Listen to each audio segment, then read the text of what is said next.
Hi everybody, Dennis Clark from the Dennis Clark Golf Academy, Naples, Florida. And I thought I would do an average golfer video analysis. Some of you have asked what the video analysis that I offer entails, and I'm going to give you a sample of that. Typically what we do is film your swing as we did this golfer here. And we'll take someone, an expert, a professional, and we'll give you some idea how they do it. Now, I don't advocate that everyone swings this way. This happens to be Justin Rose from the PGA Tour. But a lot of times these great players can show us some model positions that we want to get in. And I would take your swing, put it here, and just show you very briefly what your posture looks like.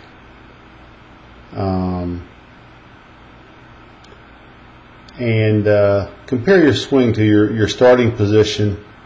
So make some suggestions. We'll look at the grip from another angle. But you can see that this posture is actually pretty good. We want to get the belt buckle, the butt of the club right up through the belt buckle there. We'd like the hands hanging down from the shoulders here. So you see Justin makes a real nice angle right in there. And this golfer could be just a little bit top heavy, just leaned over a little bit too much. Most PGA Tour pros are in that middle 50s angle when they lean like this. So the posture is big because and you notice his chin also is off of his chest, and a lot of golfers will bury their chin in their chest. So these are things to look for which allow you the freedom of motion to make a golf swing. We'll take our student here on the left and start out and watch some of the things that can cause trouble. Now, these don't all cause trouble, but there are some things when the golf club goes back. You'll notice that many of the great players keep the club in line with their hands. They don't let the club head get too far behind their hands like this. Okay, this club is now pointed out this way.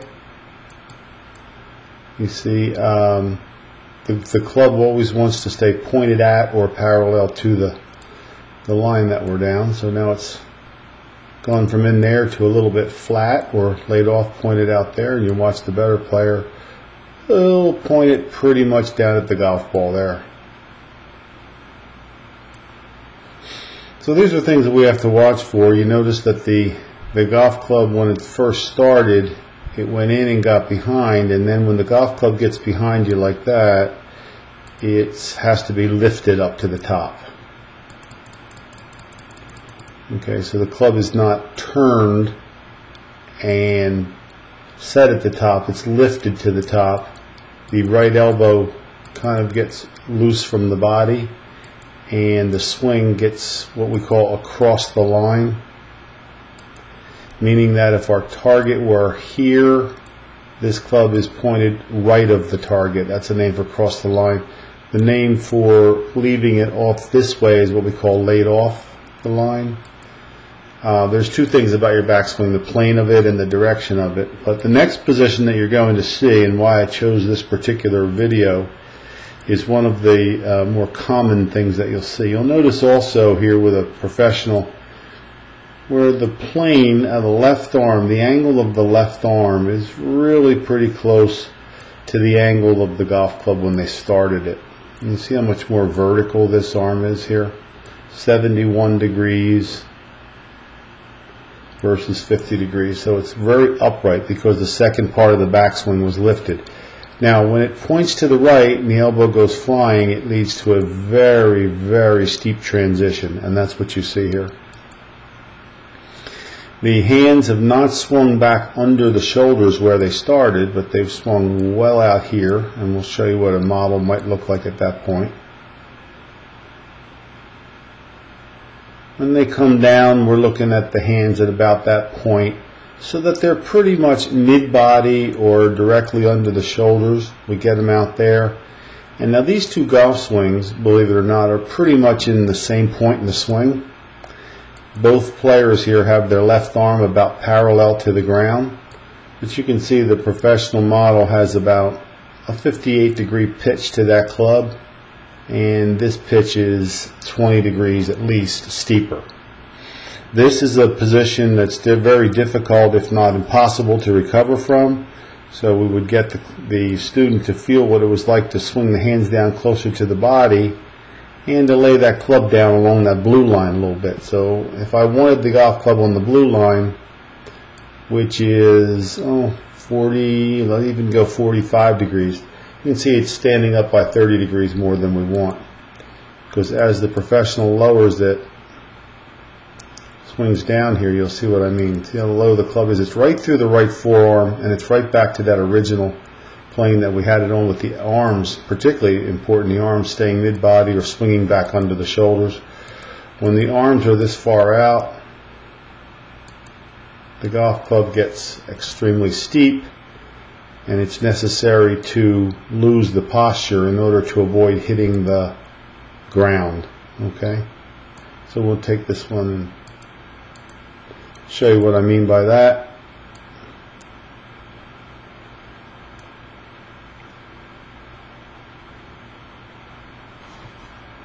What we want to try to do here is, let's bring Justin Rose, and you'll see him, and we'll stop him at his impact position here, or thereabouts, pretty close, right there.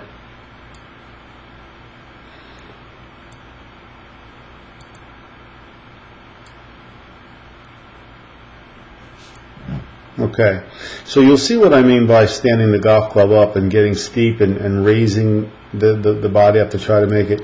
You see where the club started and then where it finishes, and you can see where the body started and where it finishes,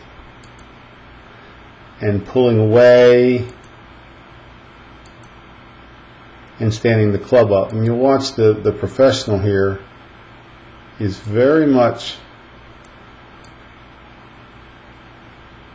in the posture all the way through. There's the address posture. There's the angle of the shaft.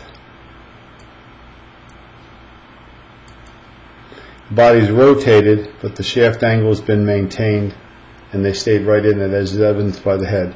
So you see these things, and this is just this particular golfer swing. Some other golfer might have a different problem, but you can see how straight up and down it finishes. So that theme ran through the whole swing. That's just extremely steep vertical motion, where you can see the professional coming out much more to the left with the club on a lot better plane. So these are some of the things that we see, and if you send me your swing, I can make some suggestions. What I often do in this case is I'll have the player go ahead and tee it up on some tall tees, where we go to bring those 3-inch or 4-inch tees, where we actually put it up there, and then start swinging the club.